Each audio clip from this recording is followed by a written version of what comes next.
प्रिय साथियों, नमस्कार। मैं संजू कुमारी सरोज आप सभी का सरोज संपदा चैनल पर सहृदय स्वागत करती हूँ। जैसा कि आपको YouTube के थंबनेल से ज्ञात है कि आज हम सभी UGC नेट फर्स्ट पेपर का टीचिंग एप्टीट्यूड पर अति नवीनतम PYQ जो आपको वर्ष 2023 जून का होगा, सटीक प्रश्नोत्तरी को समझा जाएगा। मैं पिछले 20 वर्षों से बिहार सरकार के शिक्षा विभाग में कार्यरत हूँ। कार्य का दायित्व अब तक ऑफलाइन में रहा, परंतु मेरी कोशिश रहेगी कि ऑनलाइन भी कुछ जानकारी अपने नए एवं पुराने साथियों के साथ साझा करती रहूं। तो ज़्यादा देर ना करते हुए सेशन शुरू किया जाए। जैसा कि आप स्क्रीन पर देख रहे हैं कि यह प्रैक्टिस सेट है जो आपको पार्ट 7 के रूप में है। पीछे पार्ट 6 तक पूर्ण हो चुका है। यह आपको बाइलिंगुअल के रूप में मिलेंगे जो अति नवीनतम है। बिल्कुल वर्ष 2023 जून का प्रश्न है। तो देखा जाए प्रश्न 1। नीचे 2 कथन दिए गए हैं। कथन 1, संशक्ति सिद्धांत अधिगम प्रभाव हेतु कोई स्थान नहीं देता है। कथन 2 है, वाटसन का सिद्धांत अधिगम में आवृत्ति या अभ्यास की महत्ता पर बल देता है। अंग्रेजी है इसकी। Given below are 2 statements. Statement 1, contiguity theory given no place to effect in learning. Statement 2, Watson's theory gave emphasis on the importance of frequency or exercise in learning. Options आपको है both statement 1 and statement 2 are true. B है आपको both statement 1 and statement 2 are false. C है आपको statement 1 is true but statement 2 is false. D है आपको statement 1 is false but statement 2 is true. आपको सही ऑप्शन का चयन करना है ए, बी, सी और डी से। इसमें आपको अधिगम प्रभाव हेतु कोई स्थान नहीं देता है। यह सिद्धांत संशक्ति का सिद्धांत अधिगम विशेष उत्तेजना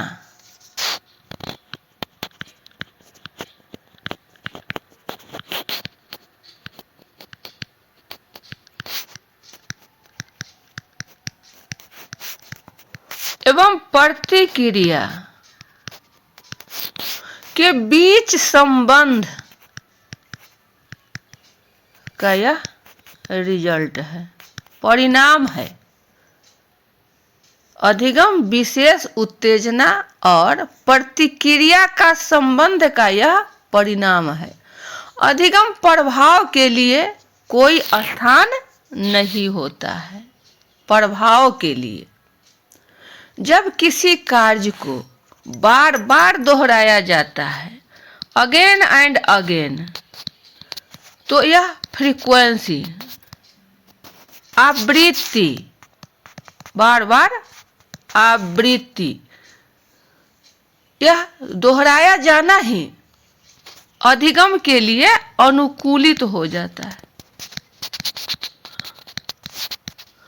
परंतु यदि इसे कुछ समय के लिए छोड़ दिया जाए, अभ्यास नहीं किया जाए, इससे वंचित रहा जाए, तो हमारा अधिगम का प्रभाव जो है नकारात्मक हो जाएगा, निगेटिविटी आ जाएगी। इस प्रकार हमारा दोनों कथन सत्य है। संशक्ति सिद्धांत अधिगम प्रभाव हेतु कोई स्थान नहीं देता है और वाटसन का सिद्धांत आवृत्ति या अभ्यास की महत्ता पर बल देता है। बार बार अगेन एंड अगेन एक्सरसाइज करने से इसमें आवृत्ति आने पर इसके अभ्यास पर बल दिया है। किसने कहा? वाटसन का यह सिद्धांत है। उत्तर का मिलान। ये रहा statement. Both statement 1 and statement 2 are true. Option A है। अगला प्रश्न नीचे 2 कथन दिए गए हैं। कथन 1, विद्यार्थियों ने जो पढ़ा है उन्हें उसे समझने एवं उसके बारे में गहन चिंतन में सहायता करना अन्योन्य शिक्षण का लक्ष्य है। कथन 2 है, अनुकूली शिक्षण सभी विद्यार्थियों को चुनौतीपूर्ण अनुदेश प्रदान करता है तथा जब उन्हें आवश्यकता हो तो सहायता प्रदान करता है, किंतु जब विद्यार्थी अपने आप इससे निपटने में सक्षम हो जाए तो सहायता को हटा लेता है। अंग्रेजी है इसकी। Given below are 2 statement. Statement 1, the goal of reciprocal teaching is to help students understand and think deeply what they have read. Statement 2 है, adaptive teaching provides all students with challenging instruction and uses supports when needed but removes these supports as students become able to handle more on their own. Options आपको A में है, both statement 1 and statement 2 are true. B है, both statement 1 and statement 2 are false. C, statement 1 is true but statement 2 is false. D, statement 1 is false but statement 2 is true. आपको A, B, C, D से सही उत्तर का चयन करना है। तो अन्योन्य शिक्षण, अन्योन्य शिक्षण ये जो है आपका एक दूसरे से रिलेटेड है, को रिलेटेड, एक दूसरे से यह को रिलेटेड है। छात्रों एवं शिक्षकों के बीच, टीचर्स एंड पुपिल के बीच यह एक सबसे अच्छा प्रतिनिधित्व करने वाला, रिप्रेजेंटेटिव करने वाला, प्रतिनिधित्व करने वाला अन्योन्य क्रिया संबंध है। अन्योन्य शिक्षण का एक संबंध है जो संवाद के रूप में है, कम्युनिकेशन के अंतर्गत में है, यह गहन चिंता में उसे सहायता करता है। इस प्रकार कथन 1 आपका सही है। अनुकूलन शिक्षण सभी विद्यार्थियों को चुनौतीपूर्ण अनुदेश प्रदान करता है। अनुकूली, उन्हें आवश्यकता हो तो सहायता प्रदान किया जाता है। जब विद्यार्थी सहायता की जरूरत नहीं होती है तो शिक्षक सहायता को हटा लेते हैं। तो यह भी अनुकूली शिक्षण के लिए उपयुक्त कथन है। यह कथन भी आपको सही है। इस प्रकार ऑप्शन हमारा ए की ओर जाता है। Both statement 1 and statement 2 are true. दोनों कथन सत्य है। ये रहा आपका सही उत्तर। अगला प्रश्न, भाषा बोध, अधिगम और तर्क जैसे जटिल संज्ञानात्मक कार्यों के निष्पादन के लिए सूचना की अस्थायी ग्राह्यता प्रकम प्रदान करने वाला मस्तिष्क तंत्र वह सूचना जिस पर आप किसी प्रदत्त क्षण पर केंद्रित करते हैं निम्नलिखित में से किससे संबंधित है। अंग्रेजी है इसकी। The brain system that provides temporary holding and processing of information to accomplish complex cognitive tasks such as language comprehension, learning and reasoning. The information that you are focusing on at a given moment is concerned with a option आपको है episodic memory, संयोगिक स्मृति। B, working memory, कार्यशील स्मृति। सी, semantic memory, शब्दार्थ विषयक स्मृति। D, short term memory, अल्पकालिक स्मृति। आपको सही उत्तर बताना है ए, बी, सी, डी से। ये संयोग भाषा बोध अधिगम अस्थायी ग्राह्यता के क्रम में कह रहा है, जो मस्तिष्क तंत्र सूचना जिस पर प्रदत्त क्षण पर केंद्रित करते हैं। इसका आपका होगा कार्यशील स्मृति, वर्किंग मेमोरी।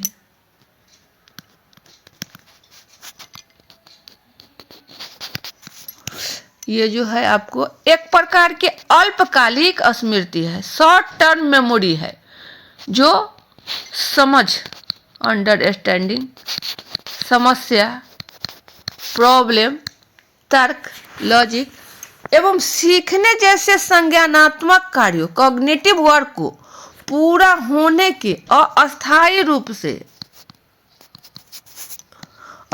रूप से जानकारी एकत्रित करना, यह कार्यशील स्मृति के अंतर्गत आता है। तो इसका सही उत्तर है आपको वर्किंग मेमोरी, कार्यशील स्मृति, ऑप्शन बी। अगला प्रश्न, वास्तविक जीवन की परिस्थितियों में अनुप्रयुक्त होने वाली कौशल एवं अभिक्षमताओं का प्रशिक्षण निम्नलिखित में से किस मूल्यांकन प्रक्रिया द्वारा किया जाता है? अंग्रेजी है इसकी। Which of the following assessment procedures, tasks, test skills and abilities as they would be applied in real life situations? Options है ए में फॉर्मेटिव असेसमेंट, रचनात्मक मूल्यांकन, बी ऑथेंटिक असेसमेंट, प्रमाणिक मूल्यांकन, सी इप्सेटिव असेसमेंट, स्वमानक मूल्यांकन, डी है आपको पीयर असेसमेंट, समकक्षी मूल्यांकन। तो पिछले प्रश्नों में हम लोगों ने पिछले वीडियो में फॉर्मेटिव, ऑथेंटिक, इप्सेटिव, पीयर असेसमेंट के बारे में जानकारी प्राप्त कर चुके हैं। तो इसमें कौशल एवं अभिक्षमताओं का प्रशिक्षण में कौन कौन सा परिस्थिति अनुप्रयुक्त होने वाली, इसका सही उत्तर आपको ऑथेंटिक असेसमेंट है, प्रमाणिक मूल्यांकन। ये सब आपको विद्यालय कक्ष में, ये अपने आप और ये वर्ग कक्ष में साथियों के साथ मूल्यांकन किया जाता है, लेकिन इसका सही उत्तर प्रमाणिक मूल्यांकन ये है।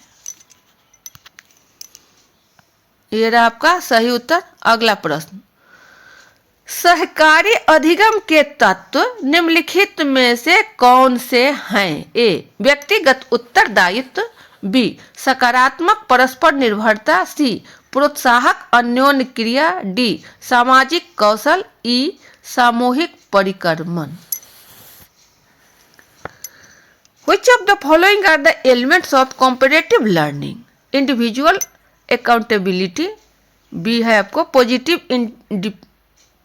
Interdependence, C promotive interaction, D social skill, E group processing. Option आपको ए है, A and B, C and D only, B and E only, C D and E only, और D A B C D and E only. आपको सही उत्तर बताना है A B सी और D से। चलिए, हमारा है प्रश्न सहकारी अधिगम। सहकारी अधिगम, तो हम सब समझें कि सहकारी अधिगम कंपैरेटिव लर्निंग,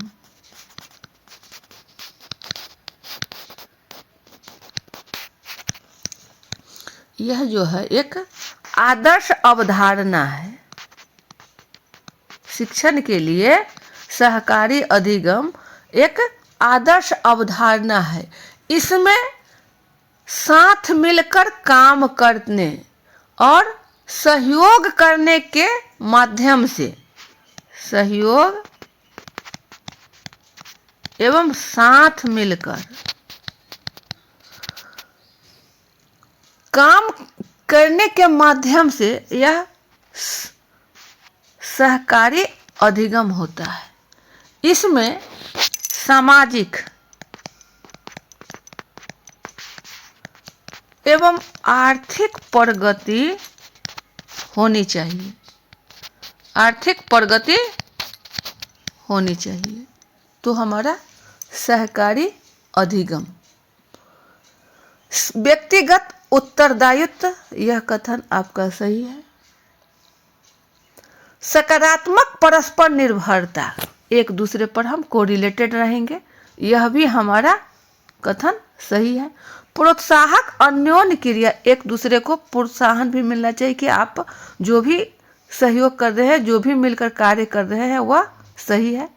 यह एक प्रकार का सामाजिक कौशल है, इससे बच्चों में सामाजिक विकास का कौशल विकसित होता है।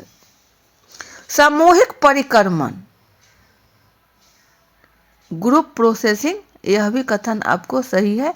इस प्रकार ए बी सी डी और ई पांचों कथन आपका सही है। जो ऑप्शन आपको डी की ओर जाता है, A B C D and E only, ये रहा आपका सही उत्तर।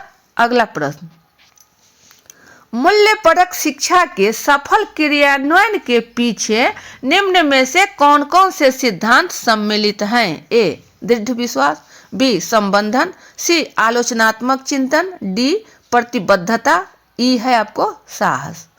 अंग्रेजी है इसकी।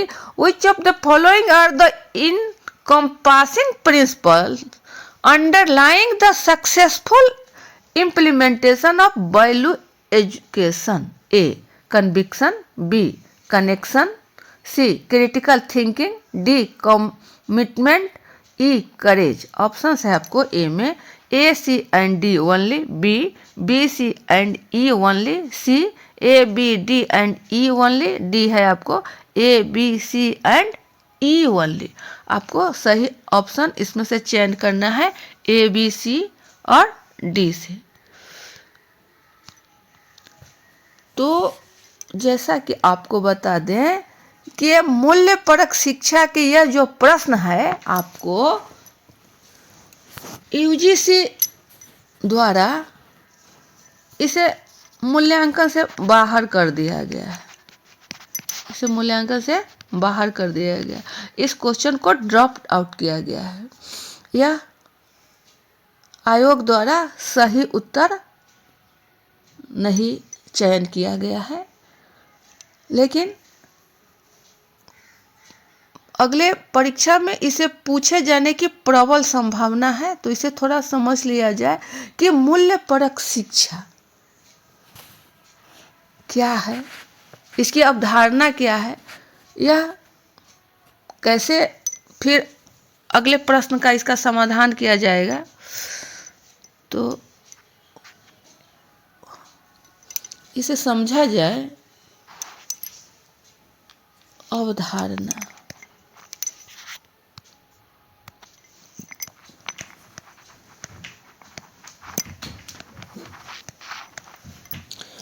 यह आधुनिक एवं व्यापक है।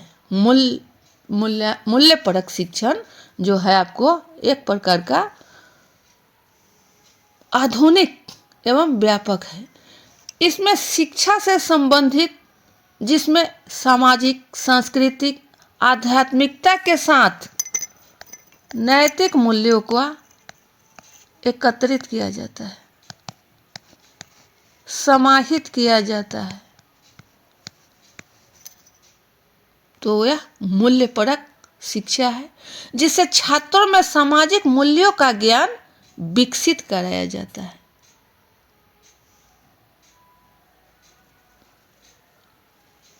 सामाजिक, सांस्कृतिक, आध्यात्मिक, सामाजिक, सांस्कृतिक, आध्यात्मिक के साथ नैतिक मूल्य, नैतिकता का विकास को एकत्रित करके ही मूल्यपरक शिक्षा। इसमें आपको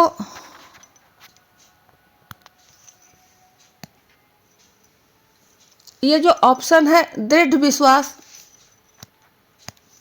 दृढ़ विश्वास यह सही होगा। संबंधन भी आपको आएंगे, आलोचनात्मक चिंतन आलोचनात्मक चिंतन से बचना होगा, प्रतिबद्धता होनी चाहिए, साहस होनी चाहिए और आपको विनम्र एवं आशावादी, ऑप्टिमिस्ट, देशभक्ति की भावना का विकास, ये सब मूल्यपरक शिक्षण का सिद्धांत में शामिल होंगे। इसको एनटीए ने ड्रॉप आउट कर दिया है। अगला प्रश्न, मिस्टर स्मिथ पुष्प के विभिन्न भागों के बारे में अन्य विद्यार्थियों को समझाने के लिए एक मानचित्रण तैयार करना चाहती है। इस हेतु कौन सा उपकरण सर्वाधिक उपयुक्त होगा? A Miro, B Coggle, C podcast, D MindMeister और ई है आपको एड पजल। अंग्रेजी है इसकी। Mr Smith wants to create a mind map for her students to understand the different parts of flowers. Which of the following tools would be most suitable?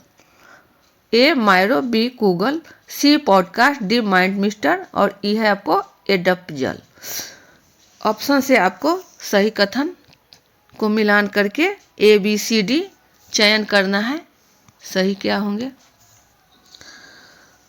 तो आपको इसका सही उत्तर जाता है मायरो, कॉगल और Edpuzzle. A B D option आपको C की ओर है। ए बी डी ओनली उत्तर है आपका। ये रहा A B and D only. अगला प्रश्न, शिक्षार्थी केंद्रित शिक्षण परिवेश में विद्यार्थी ए अपने स्वयं के अधिगम में सक्रिय रूप से सहभागिता करते हैं, बी निष्क्रिय श्रोता होते हैं, सी माना जाता है कि उनमें समान योग्यताएं हैं, डी वे निर्णय करते हैं कि वे क्या और कैसे सीखेंगे। अंग्रेजी है इसकी। In a learner centred teaching environment students a actively participate in their own learning, b are passive listeners, c are considered as having similar abilities, d make decision about what and how they will learn। Option है A में A and C only, B A B and C only, C A C and D only और D है आपको A and D only. आपको सही उत्तर बताना है A B सी और डी से। तो शिक्षार्थी केंद्रित शिक्षण का वातावरण, एनवायरनमेंट,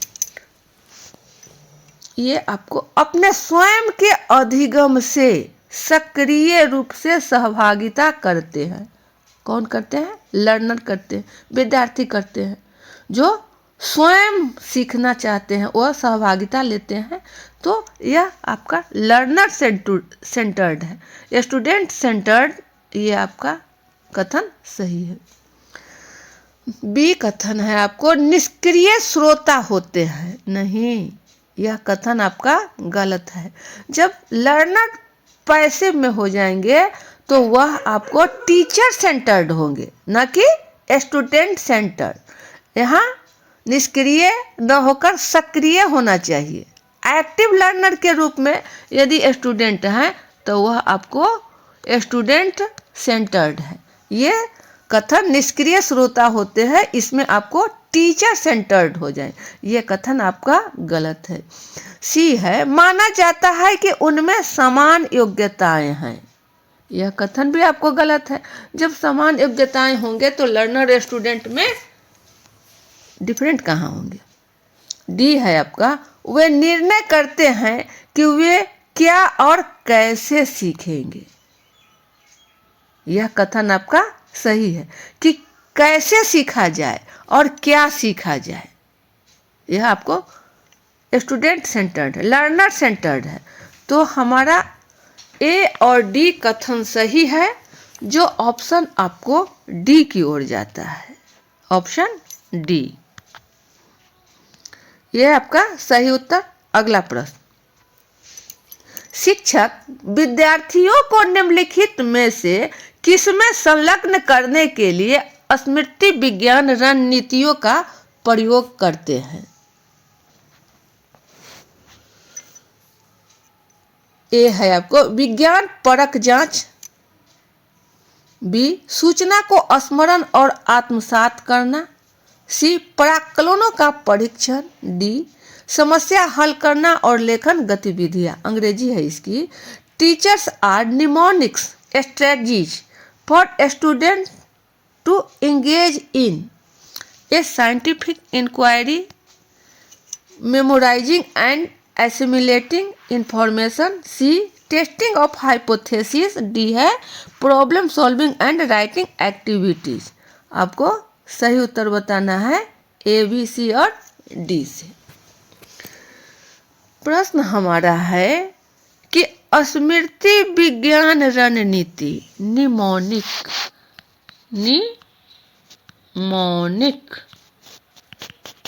क्या क्या होनी चाहिए, इसका स्ट्रेटजी क्या होनी चाहिए। निमोनिक अर्थात स्मृति विज्ञान, यह एक प्रकार की रणनीति है, स्ट्रेटजी है, जिसमें शिक्षक छात्रों को विशिष्ट भाषा, कीबोर्ड, अक्षर के साथ भिन्न भिन्न क्रियाओं को जोड़कर छात्रों को आत्मसात कराते हैं। इसे छात्र अपने अनुभव के आधार पर रणनीति बना सकते हैं, निमोनिक बना सकते हैं कि हमें इसे किस प्रकार याद करना है। स्मृति में सुधार करने के लिए कि हमें कैसे याद रहे, क्या रणनीति अपनाई जाए।